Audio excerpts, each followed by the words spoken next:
Reggie Jackson has officially been announced as the latest signing for the Sixers, adding another feather in the cap of Daryl Morey's terrific offseason.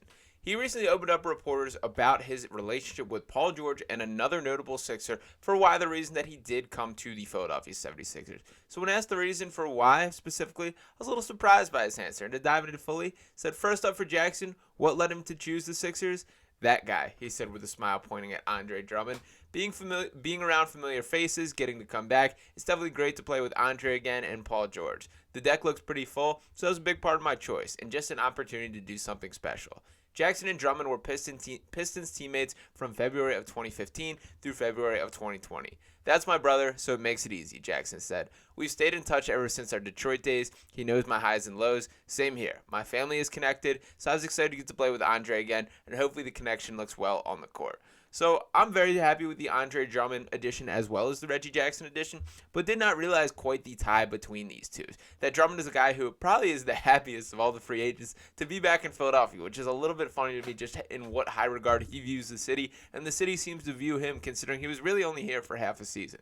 But for Reggie Jackson, I am happy that he is another body to add to this Sixers team. He can never have enough ball handling, and he is a guy who I think will have his moments for this Sixers team. To dive into what he produced last year, overall with the Denver Nuggets, 10.2 points per game, 3.8 assists, 1.9 rebounds, shot 43.1% from the field, 35.9% from beyond the arc, 39.7% on corner threes. He is 34 years old, so no doubt that his best days are behind him, but it does seem like he's quite content in accepting that role. And to dive into specifically what I mean by that, the quote that he gave when speaking about his role, as he said, quote, I think the role and job is to do everything that you can to win, Jackson said. So whether it's be a great locker room guy, try to pass on your knowledge, staying ready to play at all times, whatever the position is. I know we've got some great point guards. Tyrese, congrats to him on the contract extension. He's definitely deserving of it. All-star player. Kyle, Hall of Famer with everything he's done. I definitely look forward to talking to them, bouncing ideas off each other, trying to see how I can help, and talking to the whole coaching staff.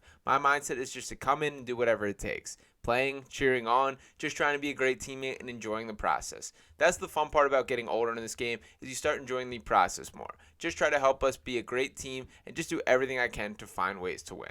So lots of great stuff, Reggie Jackson here. That's just about as ideal of a mindset standpoint that you could possibly have for a guy of his stature in his career. He has been around the block plenty of times in the NBA. To kind of touch on how many teams and these stats that he do have, we're talking about a lot. That he's obviously spent some time with Detroit, as mentioned, with the OKC Thunder, Los Angeles Clippers, and the Denver Nuggets. Of course, it was not a clean fit in Denver, and to kind of put a little bit of just concern on this, I guess, is there was a lot of hate from toward Reggie Jackson from the Nuggets fan base. I honestly, looking at that objectively, is I do think it was a bit more of a scheme and a fit thing than anything with Jackson specifically, but there is no doubt that he didn't play his best basketball there. I think it's a little tough for a guy who, Reggie, I consider pretty much a pure bucket getter, a guy that I think his best moments on the Sixers team should be expected to be come in moments and just change the game. Go score a couple buckets, take guys off the dribble, create your own shot, do your own thing. That is what I think he's best served to do, and really has kind of traditionally been the case throughout his career. I think Los Angeles, those were his best moments as well. I love Reggie Jackson, especially the Clippers version of him is the guy that sticks in my mind. Him kind of galloping down the court when he gets that little look in his eye is the guy that's extremely exciting to watch play. But I don't think I have super high expectations for his impact on the Sixers team. It will be interesting to see. I do think Kyle Lowry is a guy that will be more necessary based on what the expectations are. But if I had to put kind of a role expectation for Reggie Jackson, I'd probably say he's a little bit of an upgrade from that Cam Payne-like role for the Sixers last year. And Cameron Payne was a guy that they traded for midseason.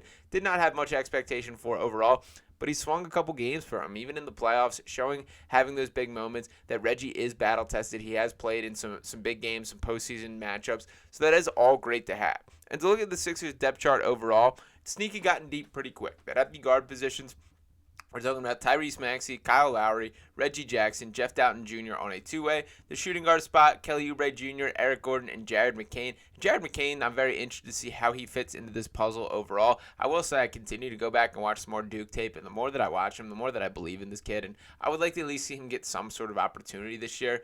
David Jones also in a two-way. He's a guy I pretty much expect to get entirely blue coats minutes this year, maybe a couple blowout opportunities, but other than that, small forward spot, we got Paul George, Ricky Council IV, and Justin Edwards on a two-way as well. The power forward, which remains the biggest weakness on the Sixers team as it's currently constructed, Caleb Martin, KJ Martin there, and then at the big man spot, Joel Embiid, Andre Drummond, and Adem Bona there. And I did want to mention Drummond a little more. We talked about the relationship with Reggie Jackson specifically, but he is expected to have a significant role on this Sixers team. And to dive into what he produced last year with the Chicago Bulls, 8.4 points per game, 9.0 rebounds, shot 55.6% from the floor, still just 30 years old, about to turn 31. He's a guy that I do think his best days, sure, they're maybe not ahead of them, but I believe he can produce right away this season. And for a team that greatly struggled in the rebounding department, Andre Drummond's going to play a key role in fixing that, and he recognizes that himself. So I love the relationship with Reggie Jackson. That is cool there, but I think Drummond's going to be a guy that plays a pretty important role on the Sixers team. No, I don't see him sharing the floor with Joel Embiid, so they're still going to have to address the rebounding issues there, particularly with the power forward spot, looking at how it's shaped. But ultimately, Drummond is a guy who is in the 100th percentile as a rebounder, or was last season. That doesn't get much better than that when looking to add to this team overall. And I did mention Paul George and Reggie Jackson. That is also a relationship that does exist. And to dive into specifically what was said this when asked about it, it's written, in addition to Drummond, Jackson's back together with former Clippers teammate Paul George. Though Drummond got all the credit Tuesday and was actually in the room, George's presence on the Sixers clearly didn't hurt the team's case. Quote, I think they're going to get a very confident worker, Jackson said of George. One of the most confident players in the league. I think we all know he's probably the smoothest player in the league. Entertaining at all times, nothing he can't do, 3-level scorer, high-level defender, so you're going to get a superstar. He's a guy who's still hungry, a guy who still has a lot left in the tank, and a tremendous player. I can't wait to see what he does in a Sixers uniform. And boy, I don't think anybody can. That is the biggest story of the offseason, that as much as I do love all these signings around the edges, the Caleb Martins, the Reggie Jacksons, the Andre Drummond, all these pieces that have been brought in, it is at the end of the day Paul George that is going to be the ceiling raiser for this Sixers team. And we do know with Tyrese Maxey, with Joel Embiid, with Paul George, I do genuinely believe that is the best big three in basketball. And it does feel like beyond that, the vibes are about as high as could possibly be with the Sixers team. As much as that doesn't translate to wins and losses, it is kind of cool that when you look down the list, it does feel like there's some real camaraderie, which is rare for a team that essentially was built out of nothing this offseason. And some of that comes with bringing guys like Kelly Oubre back, but the reality is this was a blank canvas of an offseason as far as the roster goes, and Daryl Morey did a pretty clean job of painting it. That I do think this team is going to be more ready to compete from day one than I think most could hope based on the circumstances there, so pretty thrilled on how things come together. And by the way, it is not entirely done. As we mentioned, or as we take a look at the depth chart, and it is tweeted out here that there are 2 NBA roster spots remaining. Daryl Morey's been pretty open that they want to keep the flexibility to keep at least one spot open heading into the season. That could be for the potential to make a trade in which you're bringing back 2 players in exchange for sending one out, or maybe a guy hits the buyout market that they want to attack, something along those lines, and it also is a little cheaper on the finance angles. But there will be one more player added, and Daryl Morey was recently on the Rights to Ricky Sanchez podcast, who seemed to indicate that that move should be happening pretty soon. So stay tuned that we may have some news on that, and then a true idea of what this roster fully looks like. And from kind of reading between the lines, it does seem like it's going to address that power forward situation.